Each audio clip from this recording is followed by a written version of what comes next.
Hello, my dear passionate learner. Welcome back to my YouTube channel English Delight with Anju. Guys, आज मेरे पास में 5 advance English structure है. तो चलिए without further ado let's get started today's video guys. और guys ये structure अगर पसंद आए, ये वीडियो आपको पसंद आए तो गाइस लाइक करना मत भूलिएगा और कमेंट करके मुझे अपना फीडबैक जरूर बताइएगा. गाइस फर्स्ट एडवांस स्ट्रक्चर है डिस्पाइट हैविंग. इसका मतलब होता है होने के बावजूद. मतलब कुछ होने के बावजूद, कुछ जैसे पोजीशन है तो कुछ पास होने के बावजूद. तो जब वहां पे कुछ होने के बावजूद हम यूज करेंगे तो आप यूज करेंगे डिस्पाइट हैविंग. इसका मीनिंग क्या है देखिए.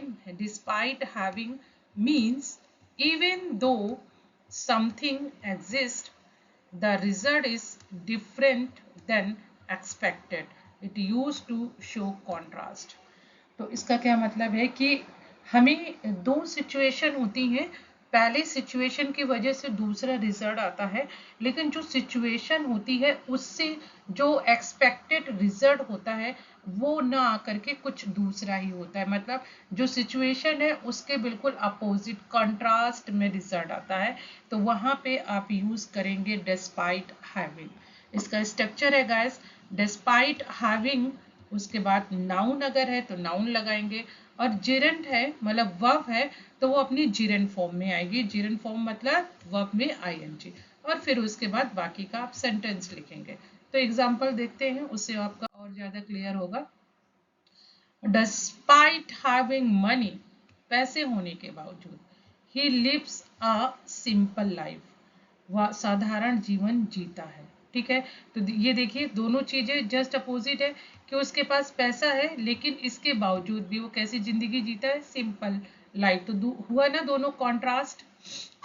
सेकेंड है despite having a car, she walks to work. गाड़ी होने के बावजूद वह पैदल ऑफिस जाती है. थर्ड है he is unhappy despite having everything. सब कुछ होने के बावजूद वह खुश नहीं है. तो आप देख रहे हैं डिस्पाइट हैविंग का कैसे हम यूज कर रहे हैं. फोर्थ है despite having a good education he is unemployed.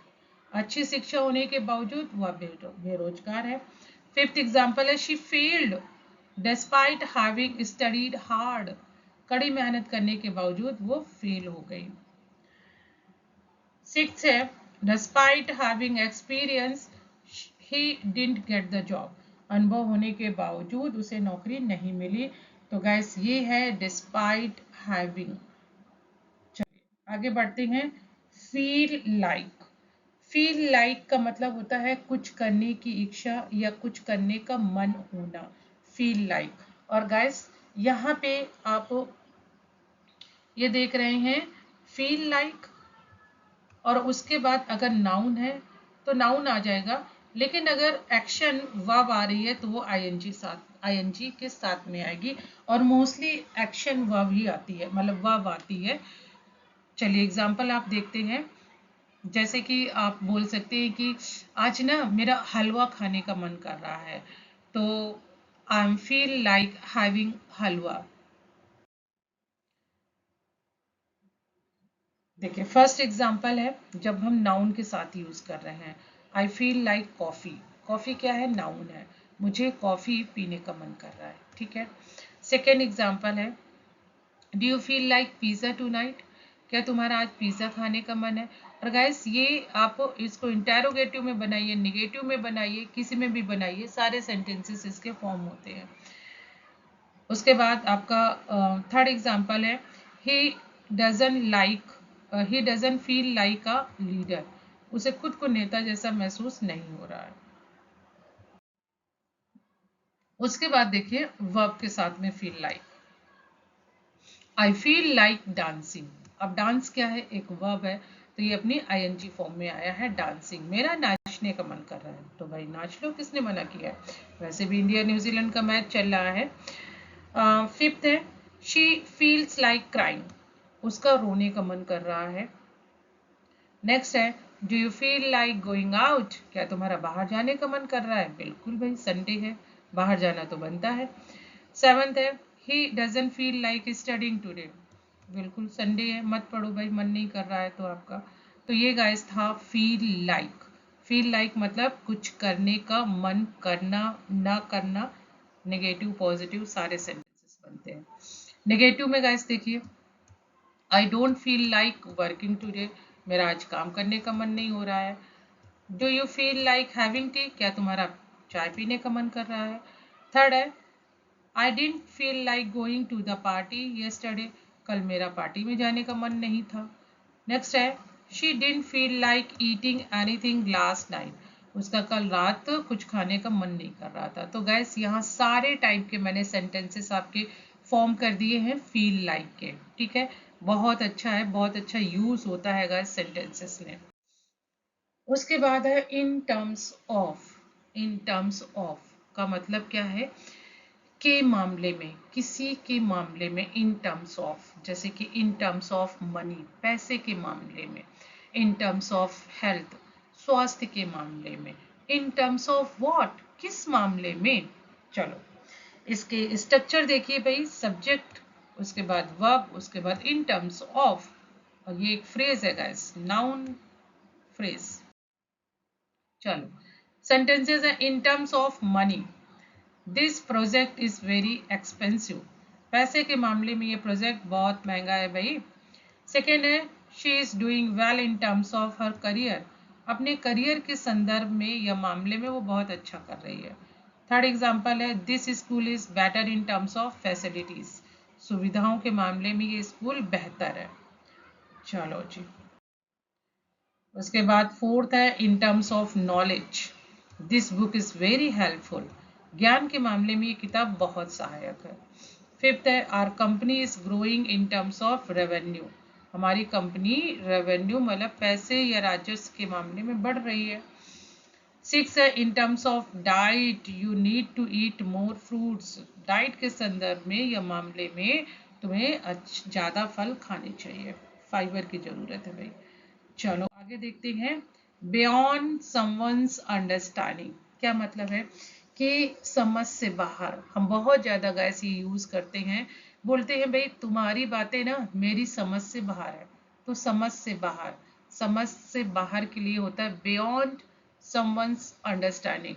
अगर मेरी समझ से बाहर है तो बियॉन्ड माई अंडरस्टैंडिंग हो जाएगा, उसकी समझ से बाहर है तो बियॉन्ड हिज अंडरस्टैंडिंग हो जाएगा, तुम्हारी समझ से बाहर बियॉन्ड योर अंडरस्टैंडिंग हो जाएगा। तो गाइस ये है बियॉन्ड समवंस अंडरस्टैंडिंग, समझ के बाहर। तो जब कोई कब यूज होता है गाइस, जब कोई डिफिकल्ट, कंफ्यूजिंग या अनबिलीवेबल सिचुएशन होती है तब ये हमारा यूज होता है समझ से बाहर। और इसका स्ट्रक्चर है subject plus V is am are was were beyond someone's understanding, या दूसरी तरीके से it is beyond my understanding how why sentence, इस तरीके से डब्ल्यू एच के साथ भी यूज होता है सेंटेंस। देखो भाई पहला है this book is beyond my understanding, यह किताब मेरी समझ से बाहर है। सेकेंड है his words are beyond my understanding, उसकी बातें मेरी समझ से परे हैं या बाहर है। थर्ड है why she lied is beyond my understanding, वह झूठ क्यों बोली या मेरी समझ से बाहर है। चलो फोर्थ है his behaviour is beyond my understanding, उसका व्यवहार मेरी समझ से परे है। फिफ्थ है this rule is beyond my understanding, यह नियम मेरी समझ से बाहर है। सिक्स है हाउ ही वोन इज बियॉन्ड माई अंडरस्टैंडिंग, वह कैसे जीता ये मेरी समझ से परे है। चलो गाइस नेक्स्ट है लेस्ट प्लस सब्जेक्ट प्लस शुड। ये गाइस है पॉसिबिलिटी के लिए, कहीं ऐसा ना हो कि, जब कहीं पे हमें फियर होता है या possibility that something undesirable might happen, मतलब कुछ ऐसा होने वाला है जो कि फियर है, पॉसिबिलिटी नहीं है सही होने के। जैसे हम बोलते हैं अरे कहीं ऐसा ना हो कि वो गिर जाए, संभल कर चलो कहीं ऐसा ना हो कि तुम फिसल जाओ, जल्दी तैयार हो जाओ कहीं ऐसा ना हो कि स्कूल बस छूट जाए, सारा बैग पैक कर लो कहीं ऐसा ना हो कि तुम्हारी कोई बुक छूट जाए। तो कहीं ऐसा ना हो की के लिए गाइस यूज करते हैं फ्रेज लेस्ट और उसके बाद सब्जेक्ट आएगा, कुछ भी होगा सब्जेक्ट यू आई जो भी है, और उसके बाद शुड यहाँ पे मैंडेट्स है। ठीक है, चलो भाई देखते हैं सेंटेंस। पहला है walk carefully lest you should fall. संभल कर चलो कहीं तुम गिर ना जाओ, या संभल कर चलो कहीं ऐसा ना हो कि तुम गिर जाओ। सेकेंड है he studied hard लेस्ट he should fail. उसने मेहनत से पढ़ाई की कहीं वह फेल ना हो जाए, मतलब उसने मेहनत से पढ़ाई की कि कहीं वो फेल ना हो जाए। थर्ड है take an umbrella lest it should rain. छाता ले लो भाई कहीं बारिश ना हो। फोर्थ है she spoke softly lest anyone should hear her. वह धीरे बोली कहीं कोई उसे सुन न ले। फिफ्थ है run fast lest you should miss the train. तेज भागो कहीं तुम्हारी ट्रेन छूट न जाए, या कहीं ऐसा ना हो कि ट्रेन छूट जाए। सिक्स है they left early lest they should be late. वे जल्दी निकल गए इस मतलब कि कहीं वो देर ना हो जाए। चलो जी, तो ये था आपका लेस्ट प्लस समवन शुड, मतलब सब्जेक्ट समवन नहीं, sorry, lest plus subject plus should, कहीं ऐसा ना हो। आगे बढ़ो guys. Damn the consequences. Damn बोलते हैं डैम इट। इसका डैम द कॉन्सिक्वेंसेस का मतलब है परिमाणों, मतलब परिणामों, सॉरी, परिणामों की परवाह नहीं करना।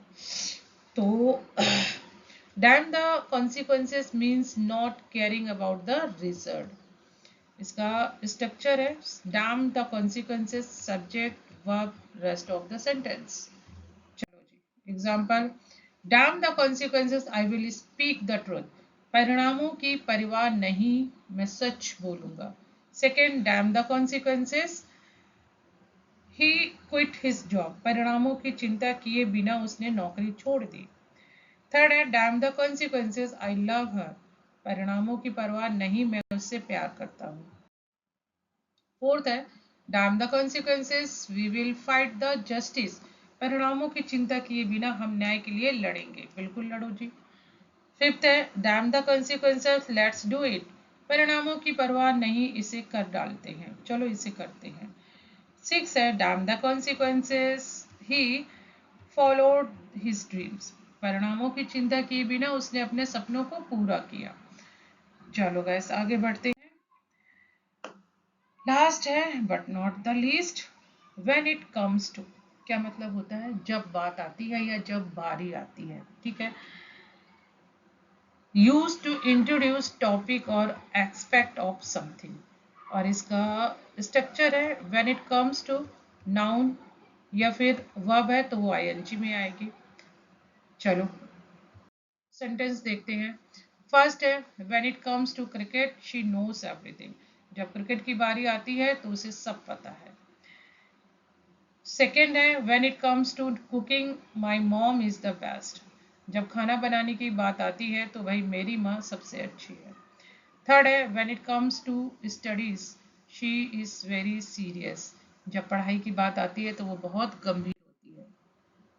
फोर्थ है when it comes to saving money he is very smart. जब पैसे बचाने की बात आती है तो वो बहुत चतुर है भाई।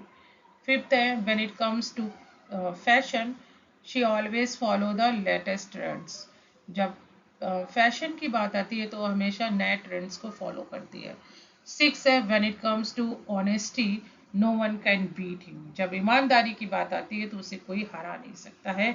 तो गैस ये था व्हेन इट कम्स टू। उसके बाद जो भी आपको बोलना है, नाउन बोलना है या वर्ब बोलना है, आप बोलो, वर्ब लगाओ तो आईएनजी फॉर्म में। गैस बताइए वीडियो कैसा लगा आपको। अगर अच्छा लगा तो बताइए ना आपको क्या करना है। तो चलो गैस मिलते हैं अगले वीडियो में। Till then keep practising, keep learning. Wonderful day guys, have a wonderful day.